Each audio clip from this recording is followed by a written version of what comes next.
Hi everyone, it's Heidi from flutterbyheidi.co.uk, back again with another project for you. And this time it's a card, which is a little thank you card, combining a couple of stamp sets that we've got. First of all, it is the fabulous Honeybee Stamp Set, which has got all these lovely sentiments and gorgeous bee-themed accents. And it comes with some lovely dies that enable you not only to cut out the little bee images, but also if you bought the bundle, you'd be able to get some fabulous free celebration goodies.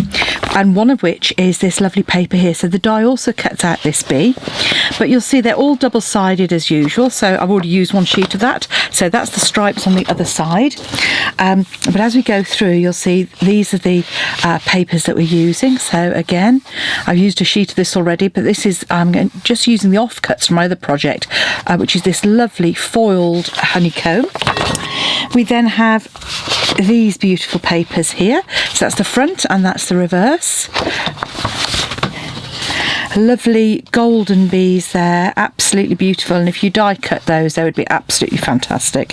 But if you didn't have the dies, then you could hand cut these as well. Just a bit tricky with those little antennae and legs. And that's the reverse. There's some striking paper there. I can see that being really lovely on some projects. I think I might use that for a Ferrero project. Then you've got the reverse, which is this lovely floral image. And then last couple of sheets are this diagonal gold foiled stripe and this flower here. So as you can see, gorgeous paper. And what I've done is I've combined it with one from the main catalogue, which is the Daisy Lane. And this is the stamp set that has both the large and the small daisy in it, as well as these accents here. And again, some lovely sentiments. So that's what I'm using today. I'm topping that off with some gold faceted gems here. You can see. And what I've actually done on this one is I've used the die cuts from the Honeybee set to create these stems as well. So that's my project for today, and let's get started. So to start off with, we're going to need we're not going to need to knock everything over. We're going to need a piece of card. So I've just created a standard tent-fold card base, and this is 14.5 by 21 centimetres, scored at 10.5 to create our card base. And then I have cut a couple of pieces of a piece of crushed curry, which is 14 by 10 centimetres, and a piece of the DSP, which is 13.5 by 9.5 centimetres. But what I'm going to do here, it's just a little tip. This is what we call gutting. So this is where you take your paper and cut the middle out of it. This just gives you a little bit more paper to card to create with, and because it's hidden, you're not going to see this aperture. And all I'm doing is I'm just lining it up at 2 centimetres on the right hand side and cutting down 2 centimetres from the top to 2 centimetres from the bottom. It doesn't matter if you go over slightly because you're not going to see it, but that gives you a really useful bit that I'll be using in a minute to do some punching. So there's our frame. So that's going to pop onto the front there. And I'm just using, and use whatever adhesive you want. You just need it around the outside edge, obviously, and just centre that on there, like so. And that foiling on there is really pretty. And then again, you're just going to add your glue to the reverse here, so. And I've got a couple of ink smuts on there. A tip I picked up recently, actually, if you end up with ink smudges, is to get a sand eraser. And I've misplaced mine, is on the desk here somewhere. I'll find it in a moment and show you. But that will help get rid of those little smudges. So there's your basic card base. Let's pop that to one side. And I'm going to stamp and punch some of our lovely Daisy Lane using crushed curry. So we've got our ink pad here. Now the thing to remember with the Daisy Lane punch, she says, hopefully, okay,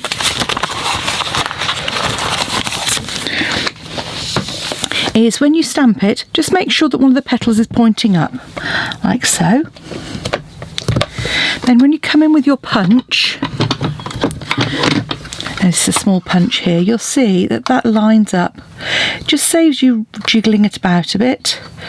And I just look at that from underneath. And if you struggle with your hands, just press down on the desk. And you're going to want to cut 4 of those. So I've stamped another one here already. And you see that one, because I didn't actually line it up, I'm having to punch at a slight angle. There we go. And I've already punched a couple out already. So all you need to do with these to create our flowers is just take a little dab of glue and pop that in the centre of one of your flowers.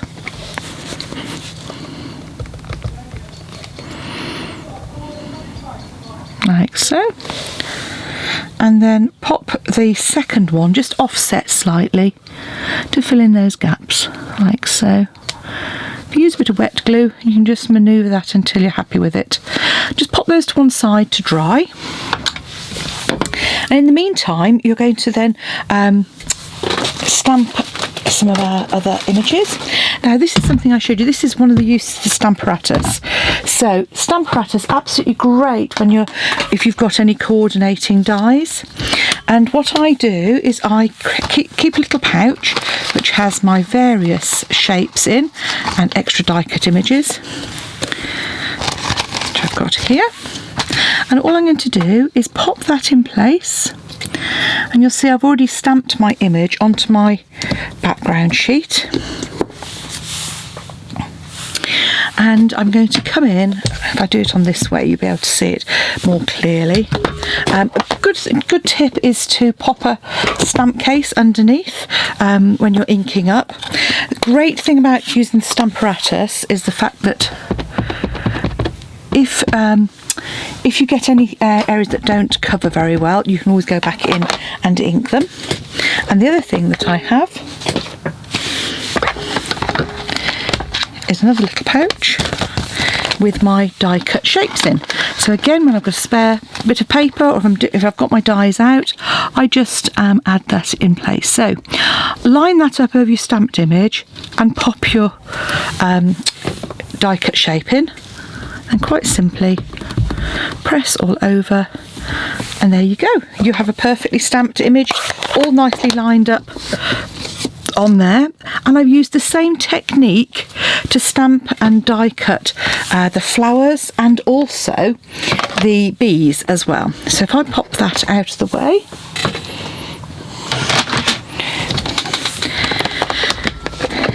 and bring my card base back in, what I've got here is I've got the flowers and some bees and our hive as well. So what I did was I've added to the back of my die cut flowers a couple of bits of dimensional, and on that one I've done a really rubbish job because you can actually see it. So I'm just going to snip that away. So what I actually did was I just used the outside edges of my dimensionals. So, I've said to you before, just come in and just snip alongside these little leftover bits. You really don't need to waste any of these bits. And then these little bits are perfect to pop on the back of here, particularly along the stems. And if you struggle at all, just use your pokey tool. Okay, so pop one sort of over in this direction, and then add the flower. And with the flowers, what I do is once they've dried, I just bend the petals slightly using my bone folder. Then in my hand, I press in the middle, add a dimensional onto the back there. Helps if you put it in the middle. And just pop that over the top there, and then pop one of our medium faceted gems. People laughed when I first saw these. I called them fly's eyes. They just reminded me of fly's eyes, but hey, there we go. Then do exactly the same again. So just shape that flower using a bone folder. You don't have to use a lot of pressure. Now obviously if you wanted to, you could add extra layers to that to make those flowers look fuller. I think 2 layers is enough, and obviously if you were worried about dimension for posting, you could pop these flat straight onto the card as well. So then we just add that on there. You'll see that adding that dimensional to the middle there not only adds the dimension but just gives a lovely bit of sparkle. Again, some more dimensionals on the back of our beehive. So I'm just going to pop one in each of the 2 corners at the bottom and one towards the top. I always say, you know, it's not quite less is more, but you don't need to cover the back with dimensionals. It just lifts it up slightly. And we pop that, just you line it up against those. Now, what I've done with these bumblebees, 2 things. First of all, I've just used my crushed curry marker to come in here and just add a little colour to the bumblebees. Or honeybees, I suppose they are really, looking at these with a hive. And then I've put a dimensional on their bottoms, and that's because their bottoms are hanging over the edge of the hive. So just pop a dimensional on the honeybee's bottom and add those in. And what I've done here is I've gone for that kind of rule of 3. So I've gone for 2 flowers and the hive being sort of 3 yellow focal points. Then I've gone for our 2 bees along with our stamped sentiment. And for the sentiment, I've used the lovely little thank you that is that comes in the Honeybee Stamp Set. Pop that in there, and I've just punched that out using our standard 1-inch punch. Just pop that in there, like so.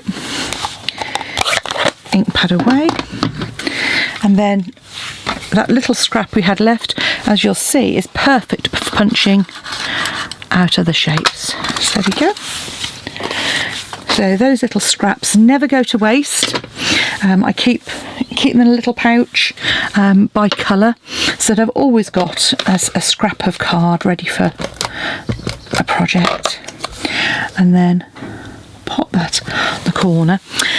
And then one of the things sometimes that my ladies struggle with in class is placement. They put your dimensional and then you find you've got it in the wrong place and it stands up. So if you pop your dimensional onto your card front, then all you need to do is add your thank you to the bottom.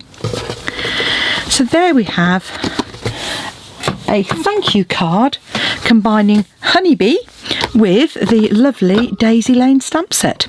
So if you'd like to purchase any of these products, pop along to my Stampin' Up shop, heidismith.stampinup.net, or follow the links to my blog, flutterbyheidi.co.uk. There's links to purchase all of the items from my shop there. I'd be delighted if you chose me as your Stampin' Up demonstrator. But if you've got any questions, please don't hesitate to ask. Pop back and see me again soon. Bye now.